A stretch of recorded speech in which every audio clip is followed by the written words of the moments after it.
And welcome back to One on One with Nate and Aziz, hashtag Triple O Show. So, last segment, like I said, I didn't think it could be done, but I here have in my little trusty notebook Okay. some, I was about to say Paul Gasol. He probably needs to get traded too.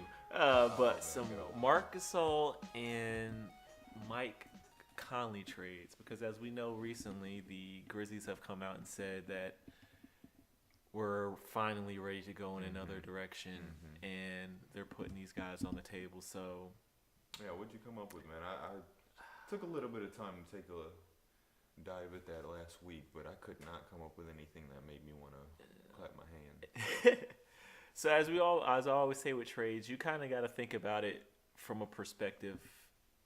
Obviously, it needs to make sense for both teams, but if you're going to get rid of those guys, you got to take what's the best available deal. So in my head, when I'm going through these trades, I'm thinking, okay, if you're not getting the offers you think you're gonna, you want, what are you willing to take just to make sure you're getting something in return? So we're gonna start with the Marc Gasol trade. So I have Marc Gasol going to the Orlando Magic for Nikola Vucevic and Terrence Ross.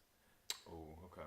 Okay. My thinking on that trade is obviously you just got to get Gasol to go somewhere, but from the perspective of the Orlando Magic, Nikola Vucevic is on a 1 year deal, so or this is his last year on the deal, so he's going to be looking for big money next year, and with the money tied up in it, guys like Aaron Gordon and Evan Fournier, I just don't think that they're going to be willing to pay him what he's worth. So with the Grizzlies, you're getting a young center replace, Marc Gasol to go along with Jaren Jackson Jr.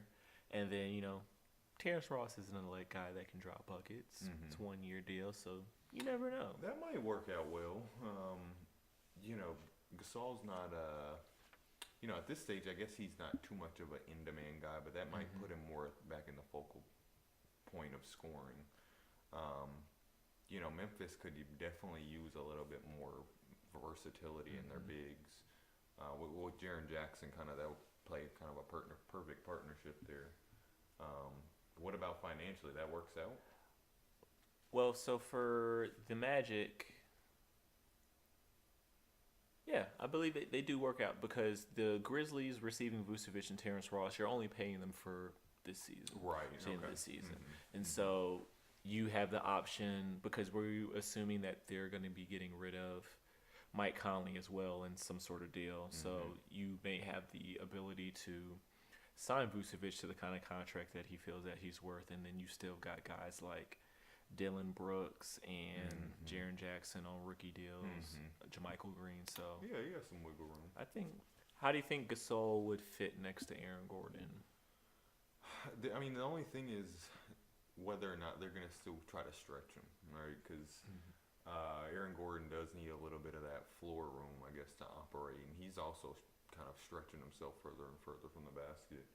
I don't know. I haven't watched a lot of Memphis this past season to see if they're still playing more of that inside-out game. How do you think he would fit? I think he'd fit along well with Aaron Gordon, just because Vucevic is somewhat in that similar mold of a guy. I think he's a more aggressive scorer than Marc Gasol, but he's a guy that's able to make plays as well on the low block and hit mid-range jump shots. So I think it's a transition that there's similar players of similar styles that can fit. And as far as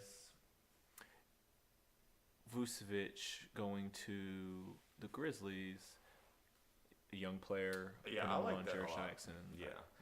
I think it works. But I think the one thing about that is with the Grizzlies getting rid of Conley and Gasol, you got to realize that defensive grindhouse mentality or personality the team needs to change. You need to get into, embrace the youth movement. Right. It might be time to step up to the new trends. Become like the Kings, basically. You got young guys focus on scoring because no one's, really playing defense in the NBA except for the Thunder. Who are they running? Is it still Wayne Selden that's backup point guard for them? I think so. Let me check some notes real quick. Because I'm wondering, what's going on in Memphis? Yeah, if they ship him off, they're gonna have. I'm assuming they try to get some sort of guard back. Yeah, for in a Conley deal, obviously. So let's see. We got Conley, Shelvin Mack. Okay. Yeah, Shelvin Mack's your backup point guard. Okay. Oh, and Javon Carter. Okay.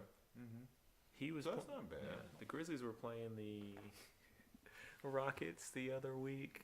Javon Carter was guarding James Harden. He just looked so frustrated, like, because he was such a defensive guy in college. Like, I'm pretty sure he's never had to deal with that type of offense. Keep his hands away, man. It was pretty funny to me, but anywho, so next Gasol trade I've got Marc Gasol to the New York Knicks for Enes Kanter and a Triple O show favorite Mario Hezonja. So my thinking behind that deal is, I don't know what's happened, but Enes Kanter has fallen out of the rotation in New York, and so I think he's on a 1 or 2 year deal. But obviously, if you're not playing him, like, why pay him, $18 million to sit on your bench? So sort of similar to the Vucevic deal, the Grizzlies, you're replacing an old center, getting a younger center in there. And then for me, I just like Hezonja. I feel like he's a guy. He's not going to be a superstar, but giving the opportunity in the right system, he can be a player that contributes. Yeah, he can be productive. And for the Knicks, Marc Gasol, placing him next to Porzingis, you never know. And then even if you don't keep Gasol, you can always trade him somewhere else. That's always, an option for teams making deals. So. Yeah, you're right. For that play, not to stagnate too long. Even like you said, I don't know what happened to Kanter, because I feel like at the start of the year he might have even been one of the guys that was keeping him alive. But definitely agree with that. Yeah, I think he would be a good fit in Memphis if they, he's a gritty guy too. If they want to keep kind of that culture alive, but he's kind of more of a low demand. I don't know if he's going to be looking for any sort of bigger deal to re-sign, but he would slide in pretty well. Gasol and Porzingis, obviously similar to him and Jackson, could just be a dynamic duo. A little bit of athleticism substituted for, just that footwork, that body. Yeah. That'd be pretty nice. And I think, like you said, with Gasol and Porzingis, there's going to be some tutorage that, Gasol can help accelerate, the learning curve for Porzingis. So I'd be interested to see how those two could play together. What about defensively? Nobody plays defense. I've seen him continue to kind of be targeted, especially bringing him out, the top of the key, running some pick and roll. You can just fly right by him. Gasol? Yeah. I mean, that's always going to be a lot of. I think that's one of those things where, if you're going to play two big guys in a Porzingis and Gasol, you just got to be committed to, okay, well, no, that's going to happen. They may, put these guys in pick and rolls, but we have to punish them on the other end if they're going to go, small, because no one's going to have that type of size.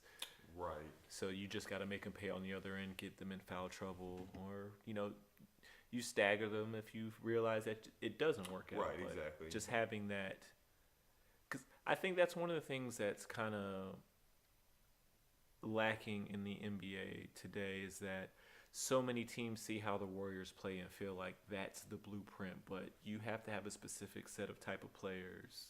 And that's one of the things I always appreciated about Memphis over the last couple of years is that even though they were never really a top 4 team, they always competed, and they were like usually split the season series with the Warriors because they have a particular style of basketball that they play.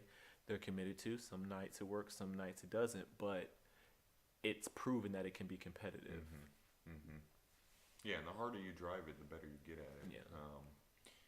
Yeah, we'll see if how that kind of evolves once Conley and Gasol leave, because I really do feel like they're kind of the heart of that. Yeah, for sure. So the last trade that I have, straight up, 1-for-1 deal, Marc Gasol to the Pistons for Andre Drummond.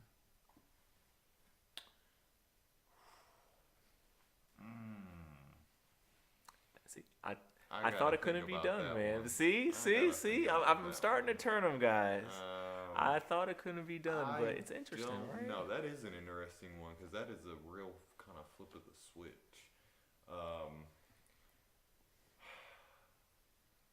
I'm gonna give that one probably my least favorite stamp of approval. For two reasons. So? Okay. Probably because I think I can get a reasonable. I forget what Drummond's contract is right now. He has like 2 years left. Yeah, 2 or 3 years. Okay. I don't know. I feel like I can get some reasonable return for this team over the next couple seasons that I might not be able to get back once I bring in Gasol and then eventually lose him for a re-sign. I don't know. Blake Griffin is really dominating my focus of that team, and to take away kind of his playmaking ability. Well, I guess with Gasol wouldn't really take it away. He might complement it. So to that point, I think that having Gasol there, because clearly Blake Griffin's the main playmaker for that team. I think it's been shown that, Reggie Jackson's just he's a scoring guard, and while Drummond's improved, he's still not a guy that you're looking to play make. So having a guy like Gasol, I think would take some of that pressure off of Blake and maybe open it up for him to play a little bit more off ball, or maybe get guys open like a Reggie Bullock or Luke Kennard that can space and pace basically.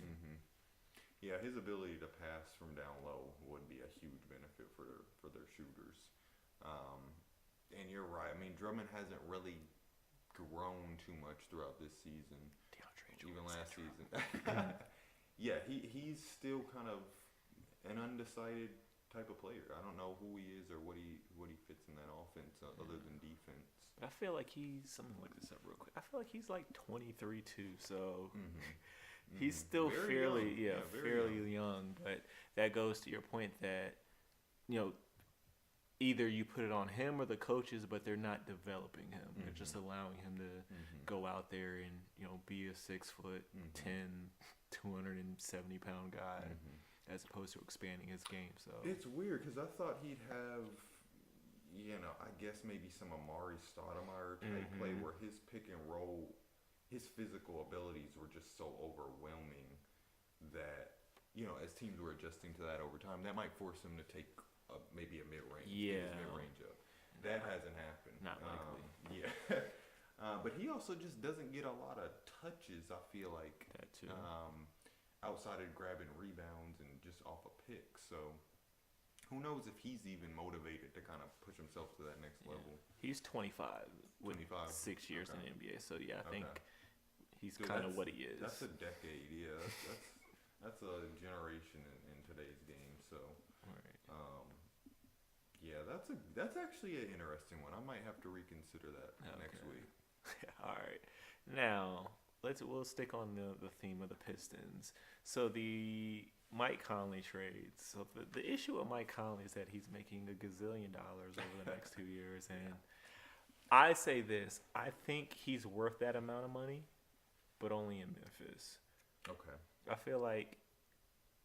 Although Mike Conley, no one's going to say he's a top 5 point guard, he can compete with any of the top 5 point guards, and ultimately that's what matters. Rankings don't matter. As long as you can get out there and be effective, that's what matters. So, well, let me hear it. I have Mike Conley to the Pistons, and for all these deals, usually my throw-in guy is Ivan Rabb, because I feel like he's young and he has potential to be, a guy that can contribute off the bench. So Conley and potentially Ivan Rabb, and of course, there'll probably be some draft picks in these trades. But anywho, Mike Conley for Reggie Jackson, Langston Galloway, and then 2 of the next 3 players: Stanley Johnson, Luke Kennard, or Glenn Robinson III. Wow. Oh, so they'd get a 3-way swing for Conley. Yeah.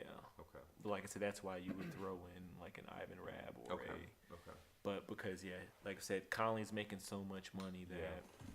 So my thinking in those deals is that, I mean, obviously with the Pistons, you get an upgrade at point guard. For the Grizzlies, Jackson and Galloway are on 2-year deals. Maybe you waive Reggie Jackson after the first year. I think Langston Galloway's shown that he's a pretty good, underrated two-way player, like a Garrett Temple kind of guy. And then with those last 2 or 3, you're basically just taking a flyer on a young guy, and Johnson, Kennard, and Robinson. All of them are only making $4 million a year, so whether they pan out or not, it's not. You could swing on that. Yeah. Thoughts? I like that. I actually would like that a lot. Getting Conley to play alongside Blake and Drummond, really, I don't think either of them have played with teammates like each other. Yeah. If that makes too much sense. So. We may see some kind of dynamics come out of that we haven't seen, but I think they would be hurt to lose both guys like Stanley Johnson, Kennard, who's gonna, he could potentially be your best 3-point shooter over the next few years, and Stanley being kind of one of your key defenders. Bullock, I don't mind tossing him to the side either, but. Not Bullock, so Glenn Robinson. Robinson. But, I mean, you could throw Bullock, but in my thinking, I think they've shown a lot of trust in Bullock this year that he's gained with the Pistons, so I think he's probably a guy they'd want to keep. But Bullock or Robinson. Is Robinson even in the rotation? Who's even in their rotation? Yeah. I mean, I think sometimes it is like I said, but I think, they just need a change or something to shake up, so. Yeah, Jackson, him and you think he stunts Jaren Jackson's growth? Right. And there's something weird that I've just never really liked about Reggie too much, because he is a very kind of he demands a lot. He needs the ball. He needs to go to the basket. If he can work back into the mold of being kind of their go-to point guard, which I don't see that happening, then it might work out for Memphis. But do you think they'd make that deal? Probably of the deals that I have, I think that's probably the least likely because Reggie Jackson is not, he's the main centerpiece of that deal, and I don't think he's a high commodity on most people's list. So, but it's there, Okay, that's a pretty good consideration. I got another Knicks deal, Conley to the Knicks for Enes Kanter and Courtney Lee. My thinking in that deal is, obviously, once again, the Knicks will probably move Gasol as well as Conley, or that's what they're looking to do. So Kanter's on a 1-year deal, so sort of like the Vucevic thing. You have the option of whether you want to re-sign him for next year or let him go and then have that cap space. Courtney Lee's on a 2-year deal. And then I would assume in that deal as well, the Knicks would probably throw in like a second-round draft pick or probably a lottery, top 10 protected pick, because those two players obviously aren't of the, production of caliber of a Conley, but they're both on 1- and 2-year deals. So you're taking players in return, and you're not really putting yourself in a financial threshold. Yeah. I don't know. I don't know if they want to commit to that. The Knicks are kind of confusing me right now because I don't know if they're just waiting things out. That might be another kind of contingency that keeps them out of the running for big names next year. Yeah. I don't know. That's not what they need right now. I know that. Yeah, I would agree with that. But just to get, like you said, kind of get some return, get some value while you can for Memphis, then definitely. Right. Like I said, that would be one of those situations where it's like, if that's the best available on the table, you're taking it. Yeah. All right. So I've got Mike Conley to the Jazz for Ricky Rubio, Dante Exum, and Thabo Cephalosha. My thoughts on that is Ricky Rubio's on a 1-year deal, so he'll be gone after the season. You get Exum, who's a young point guard, who's only making $10 million a year, so you have the option of filling him in that Conley spot and seeing if he works or not on a fairly, reasonable deal. And then Cephalo's just kind of like a throwaway because he's on a 1-year deal as well for $5 million. So you're just really getting the contracts to match up. And then for Utah, Conley, defensive point guard, putting him next to Mitchell. You still got Joe Ingles, Favors, and Gobert. So you're not losing a lot, surprisingly. And I mean, I'm gonna say Conley is definitively better than Rubio. Yes. I second that. So to have him partner with Mitchell could be fairly strong, man. I can just imagine him and Rudy Gobert having some nice playmaking. Remind me again what. So you said Cephalosha's on a $5 million. You had 1 year. Rubio, 14 mil, 1-year deal. Okay. Exum, 3 years, 10 mil a year. Cephalosha, 1 year, 5. So okay. you're basically just Rubio and Cephalosha is our rentals, and then you have the options, to bring in, some free agents with that cap space once they come off the books. So I think that's a pretty works good for one. both teams. Yeah, I like that a lot better than that next trade. So what's the last one? I've actually got 2 more. Okay, I'm going to save the best for last. Okay. This last one, Mike Conley to the Mavs and Ivan Rabb as well. No? You don't even want to hear this? But no. What, they're getting Dennis? Yeah. Okay. I love Dennis. We're Dennis Smith fans here. Okay. Shout out to J. Cole. He gave him a shout out on his song with 21 Savage. But we've actually heard some rumblings over the last week or two about Dennis Smith Jr. and the Mavs and maybe potentially not fitting next to Luka, which I think is crazy. But that's why I looked at this. If they are true and they feel like he can't fit in, why not move him? Okay. So Conley and Rabb to the Mavs for Wesley Matthews, Dwight Powell, and Dennis Smith Jr. Wesley Matthews is on a 1-year deal, 18 mil, so he'll be out at the end of the year. I feel like Dwight Powell is an underrated player as far as contributing off the bench, fits in the mold of a guy that fits next to a guard's low maintenance, and Dennis Smith Jr. is Dennis Smith Jr. And so from the Mavs perspective, Conley, you're getting, I guess you say, an upgraded point guard, more veteranship to put next to Luka Doncic, and then Ivan Rabb, while he hasn't proven yet that he can play sustained minutes, he could potentially fill in to be a Dwight Powell-like player. So what do you think of that? That one I like better than I did probably 30 seconds. You're right. I think there's a weird sort of contrast that Conley could add to Dallas. That a guy even like DeAndre Jordan could still use. Luka's I don't know. Luka's still a guy we're all trying to figure out what his capability is. Yeah, is he a guard just in general? Who do you put next to him, I think?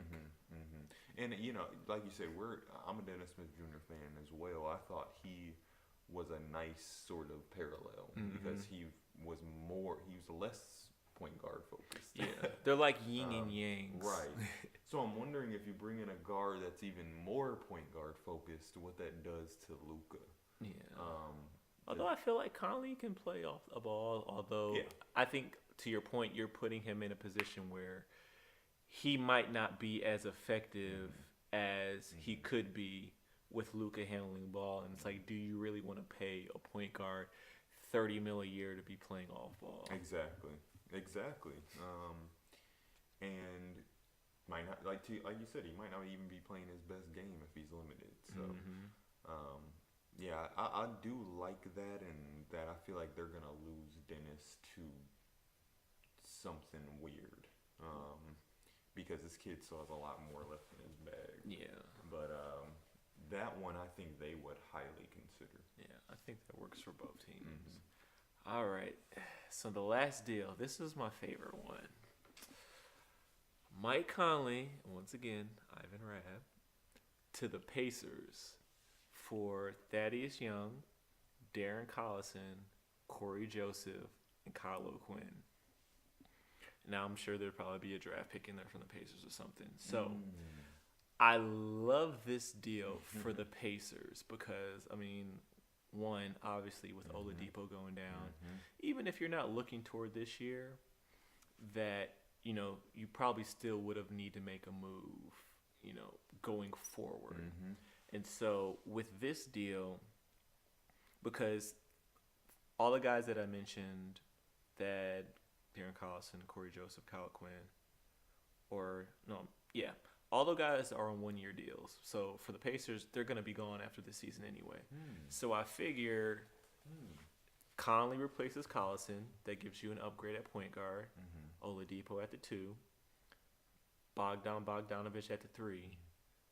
Now you're bumping Sabonis into the starting lineup to get some starter minutes. Still got Miles Turner at the 5. Then that also opens up minutes on the bench for Aaron Holiday as your backup point guard, and then you still got Tyreek Evans. So I love this deal for the Pacers. That's pretty good. As far as for the Grizzlies, like, you're getting a bunch of good, not great players. Like I said, all those guys are a 1-year deal, so maybe you sign back Corey Joseph, maybe you sign back Thad, but yeah, you're giving yourself some options. I absolutely love that deal for the Pacers. That's a good one. Yeah, it makes even that much more sense given what happened this past week, and to do it quickly. That is a really good one, and I think, man, Thaddeus Young has been everywhere in this league. But, he'll still, you know, kind of fit right next to Jackson and a couple other guys. I'm still wondering what. You know, and this goes back to before we even started talking about these trades, whether or not Mike Conley is a top 5 point guard, right? If he's been given such a high value at one point that we don't even know what his value is now because we've just been evaluating that against what he was paid. You know, is he a guy that I can trust to lead me to a championship as a point guard? I think so. I agree. I think so as well. I think he's a very mature player, and he can fit into most systems. So that's where I think any of those trades for him could work. It's just, I don't know how you came up with those numbers, because I'm even trying to put together this last one, how that does. So the numbers on that last one, because Mike Conley is making $30 million or $30 million a year over the next 2 years, so it's 60 something. And Ivan Rabb is only making like 1 point. That's why he's my throw in, just if you want a young player. Thad's making $13 million, Darren Collison 10, Corey Joseph 7.9, and Kyle O'Quinn 4.4. Okay. So those are all. That's lucky. You know, all of these trades have been ran through the ESPN trade machine. So you know, if they're wrong, blaming ESPN. But. Well, hey, I haven't heard too much in the past, couple of days. I know they brought this up at the top of the week, but the deadlines, I believe, is in 2 weeks, 2.5 weeks. So I'm pretty sure over the next couple of days and weeks, we'll start to hear some rumors. But if you hear any of those, you know where you heard it first. Do you think there's one of the two that's more likely to be traded? Gasol. Just because of the contract. Which is interesting because I think Gasol, I don't know if I wrote it down. I think he was making like 18 mil. Yeah. Or no, it might have been 24. So in actuality, like, saying 6 mil is not a lot of money. He's making like 6 mil less a year than Mike Conley, but it's 1 year less than the deal of what Mike Conley's owed. So I think that's kind of like the preference and what makes him more tradable.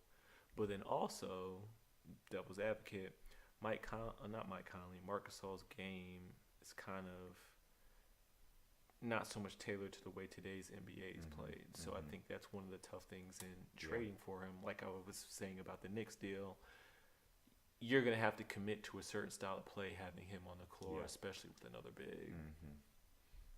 Yeah, I'm wondering if he could become Kevin Lovish. You know, slim down a little bit more. Just start to grab rebounds and shoot threes, man. Pass the ball. So a hyper Brook Lopez. Who knows? But yeah, I'm excited. I think there could be. I mean, again, that kind of we've watched Memphis stay the same for so long. That'll be a nice shake up to the league. So I hope something happens pretty soon. For sure. Thank you all for joining us today on the Triple O Show, and we'll catch you on the next episode. Real. Peace.